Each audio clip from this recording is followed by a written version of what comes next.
Hey everyone, welcome back to Wintoss Thoughts.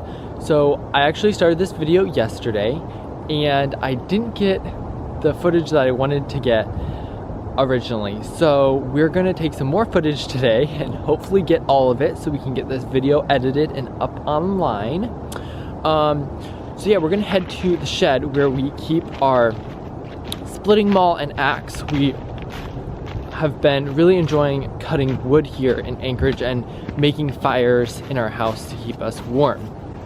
We also have a heater so we don't have to use our wood stove, but it is really enjoyable to have a nice crackling fire in the wood stove in the evenings when you're drinking tea and playing games.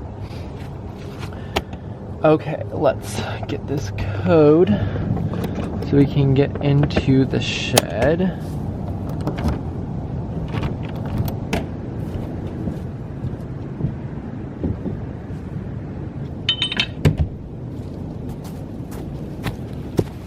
All right, so wood is very hard and it takes energy to split. But with the right technique and with the right tools, it can become really easy and really fun to do. So we are going to talk about the differences between a maul and an axe, and we're going to talk about techniques on how to split wood with a maul and how to split wood with an axe, different things like that. I hope you stick around to watch this video, and if you haven't subscribed yet, you should do that after you watch this video because this video is going to be pretty cool.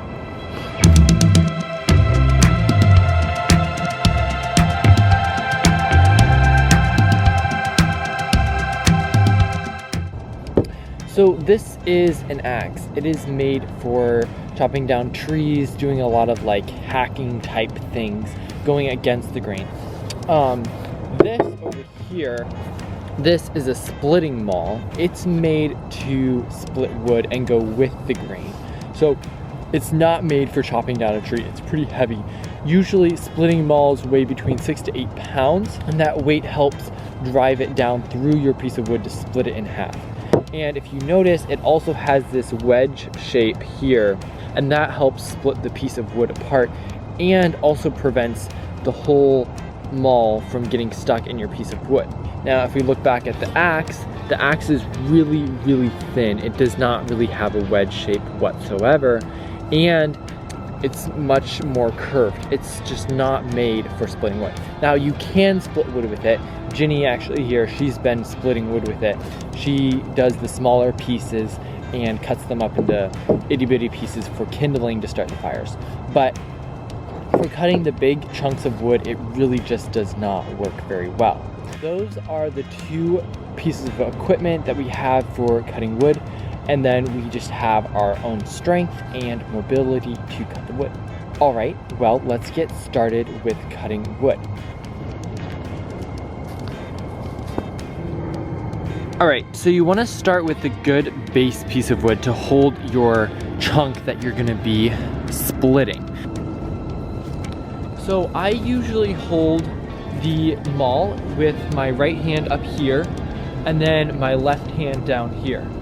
And then when I'm ready to hit the piece of wood, I use my arm to launch the maul up into the air, and as I come down, my right hand slides down the handle to become really close with the left hand. And then when it comes down, all the force is on that head coming down to hit the piece of wood. So now we're going to be doing some demonstrations to see how that works exactly. Hopefully I can get some close-ups.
So, as you can see, we got a lot of wood chopped. Ginny is still working on making small pieces so that we have little kindling to start the fires, and then once the fire gets started, we can use this bigger stuff to keep it going and actually have a sustained heat in the house.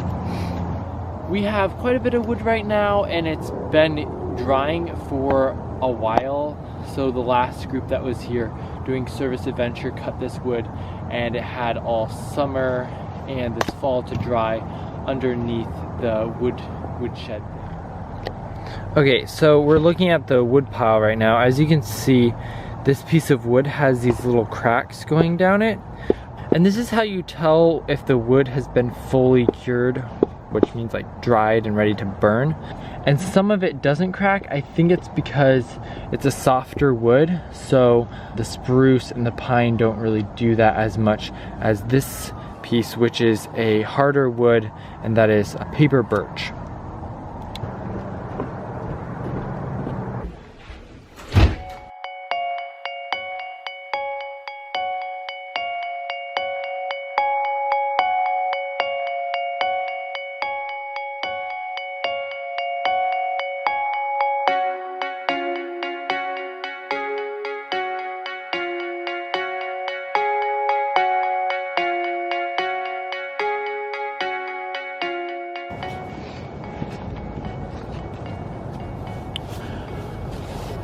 Alright, so now that we've seen both the axe and the maul in action, let's compare a little more. The axe has a really short handle. It's like one of my arm's length. The maul is pretty close to that. It's like a little longer, so maybe, I don't know, a few inches longer than the axe. The maul handle is much thicker and heavy duty. It's sort of an oval shape. The axe has a really thin part up here and it's sort of ovaled here. And it also has this like curved bit right here. Whereas this one's a little more straight for the most part. Pretty straight. So both of them worked fairly well on the wood. At least from what it looked like, right? I mean, the wood was split and I split it. Now this is paper birch, which is sort of a hardwood, but it's still not very hard compared to like your oaks and your cherry, hickory, things like that. So it was pretty easy to split. So you can probably split that kind of like paper birch and birches with an axe, no problem. But in general, a maul would be a better option for splitting wood. Yeah, okay. Like I said, wood cutting is really fun and can be a really nice activity to do on a fall day with your family, with your friends, and it can also be a really fulfilling and peaceful thing to do. All your power driven into this maul and splitting this piece of wood is very natural, and it does take work, but it's also very fun once you master the good techniques and the form. Yes. Alright, I hope your day has been well and you can find peace in the days to come. As always, thanks for watching. I hope you enjoyed this video. Yeah, we're just gonna stop there.